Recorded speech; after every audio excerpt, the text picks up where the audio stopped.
We've now covered survivability in solo builds and the versatility of skill power builds. In this video, we'll discuss DPS builds. These are not so dissimilar to the solo build I showed in part 2, except much like the skill power build, you don't have anywhere near the survivability. But, unlike the skill power build, you can't just sit right back. With the DPS build, you really need to play the cover-based game. Out of the 3 basic build types, solo, skill power, and DPS, I would call this the most difficult playstyle to learn and play effectively. However, once you master your movement and learn to position yourself and utilise cover properly, this sort of build will provide considerably more damage than either of the other 2 builds. Heavy NPCs and named bosses will drop incredibly quickly, and this includes legendary missions and incursions. Because of the difficulty of this build, I wouldn't consider this a good build to be running solo. Hard and challenging missions would be fine, but I wouldn't recommend using this build to try solo legendary missions or the resistance. DPS builds are best utilised when playing with other build types in a team, or as a minimum with a support build like a healer. I've found this very effective with a tank and healer. With the tank soaking up the damage and the healer keeping you alive and boosting your skills, the DPS build is free to mow down everything that gets in your way. With any build video I post up, you should be using these as a guide only. The intention is for you to use them as a starting point and then adapt them to your style of play. I'll do my best to show a few different options within the builds, but you'll need to try these out and make the choice for yourself. As per usual, I'll be keeping this as short and concise as possible. At the end, I'll have a couple of cheat sheets that will sum up the builds covered in this video. Please let me know in the comments if I can provide a little more detail on anything. The set we'll focus this video around will be Strikers. This set focuses on maximum damage output. As you can see from the 4-piece bonus, you can get up to 100% increased damage, but you need to be able to land your shots. Missing shots will heavily reduce the bonus.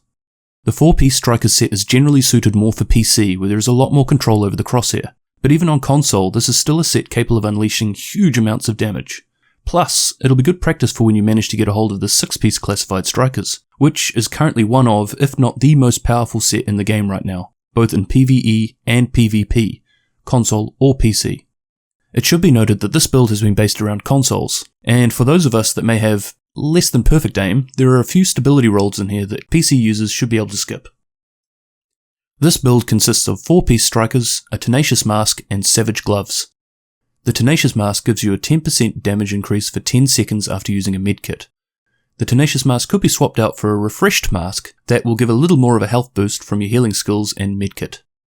You'll have seen that I've used the Savage Gloves in a few other builds too. These are probably the best high-end gloves available right now. The 7% increase in critical hit chance is pretty decent, and most of the time you'll be shooting at targets out of cover. 4 pieces have been rolled into firearms, with 1 into stamina.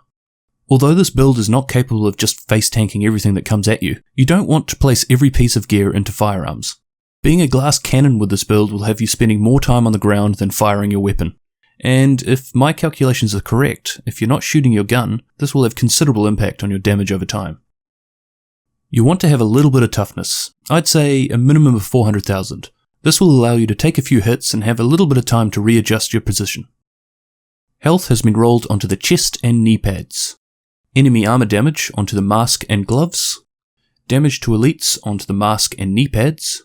As per usual, ammo capacity has been rolled onto the chest and backpack, and extra stability onto the backpack. The holster has been rolled into critical hit chance. This is only a 4% increase, so instead you could use skill haste to have your skills come back a little bit faster. The gloves, our main piece of gear for increasing weapon damage, has assault rifle damage and critical hit damage. If you're feeling a little too squishy, change some of these attributes to health on kill, or if you've managed to get a Ninja Bike messenger bag, there's a few other options. This build consists of 3-piece Strikers, 2-piece Nomad, and the Ninja Bike messenger bag. With the Ninja Bike, you'll be gaining the 2 and 3-piece Nomad bonus, 15% health on kill, and a constant heal even during combat. The 3-piece Nomad bonus isn't that amazing, so alternatively you could run 1-piece Nomads and 1-piece Tacticians instead, giving you the 15% health on kill and 15% skill haste, allowing you to get your skills back even faster. Both of these options will give you increased survivability. Alright, onto the business end of the build. Here I am using one of my favourites, a high rate of fire assault rifle, the lightweight M4. You may choose instead to run a lower rate of fire weapon where you can control the recoil a little better. Either way, I've chosen the assault rifle because it works best at medium range and comes standard with a good amount of enemy armor damage. I choose to use this build at medium to close range, preferably medium so I don't end up getting flanked. The talents I'm running are what could be considered god roll PvE talents: Destructive, Predatory, and Ferocious. Destructive, enemy armor damage is increased by 15%. As I've mentioned before, this is a top tier PvE talent. Predatory, killing a target regenerates 35% health over 20 seconds. This is the best weapon talent for sustainability in the game right now. And Ferocious, damage against elite and named enemies is increased by 10%.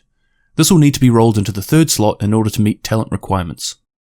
The secondary weapon is another lightweight M4. I'm using the same talents as the primary weapon, except I changed out Ferocious for Determined. This way, after I've used my signature skill, I can swap over to my secondary and charge it quickly back up. Pro tip, if you're using two different weapons that look and feel the same, give them a different coloured skin. Here I've given my primary a red skin and my secondary orange. It'll help you quickly identify which weapon you're using without having to go into your loadout. Both weapons have one mod into stability and the rest into increasing critical hit damage. Another weapon option is to swap out your secondary for a shotgun. Because of the multiple pellets being fired out, you can very quickly build up your striker stacks. If you'd like to try out a shotgun, go for something like the SASG or Showstopper if you've managed to find one. These have a decent rate of fire and require you to reload a magazine rather than each individual shell. Stay away from double barrel shotguns, and please dear god don't touch the Cassidy. The Cassidy can suck a dick. I f***ing hate that weapon.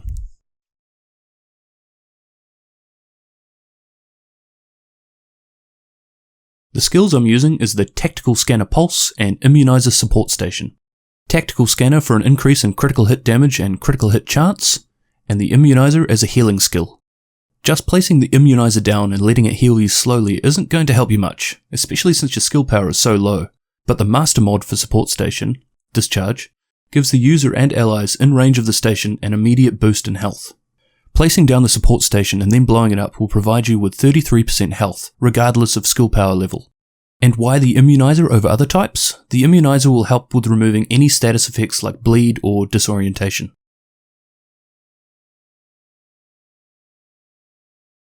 The talents I'm running are Critical Save, Strike Back, and On the Move. These will all help with keeping you alive. The fourth talent is Steady Hands. This will help further reduce the recoil of your weapon after entering cover. You may not need this, particularly if you're on PC. In this case, I changed it over for something like Precision. All gear mods are Stamina, Damage to Elites. Stamina, because in my situation I wasn't getting quite enough toughness from the gear pieces alone. With the performance mods, I'm using Pulse Critical Hit Chance. This is to get a little bit more out of my pulse. And this is also part of the reason why I'm not running any critical hit chance weapon mods.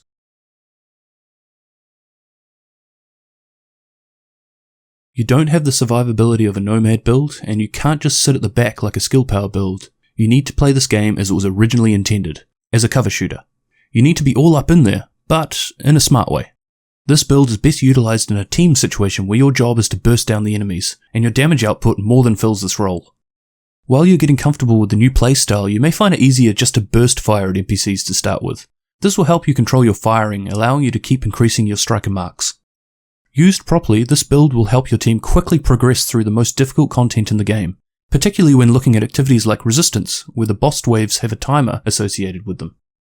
Another thing with this build is that it'll help you get prepared for the PvP aspect of the game. Sure, the gear rolls will be a lot different, and in PvP you don't utilise the cover shooter mechanics, but the high DPS and low toughness / survivability is very similar. Now, I'm not recommending you go and take this build into the dark zone and start going rogue on people, but out of the 3 beginner builds I've shown, this is the closest we've gotten as far as style of play goes. Play around with this build and remember to adapt it to your style of play. Next, based on a lot of the questions I've been receiving, I'll be throwing together a quick video on weapon talents, placing them in groups of what situations they should be used in, like PvE and PvP, and ranking them in their effectiveness within these groups. From there, I have a few Ninja Bike builds planned that will open up a lot more in the way of build options.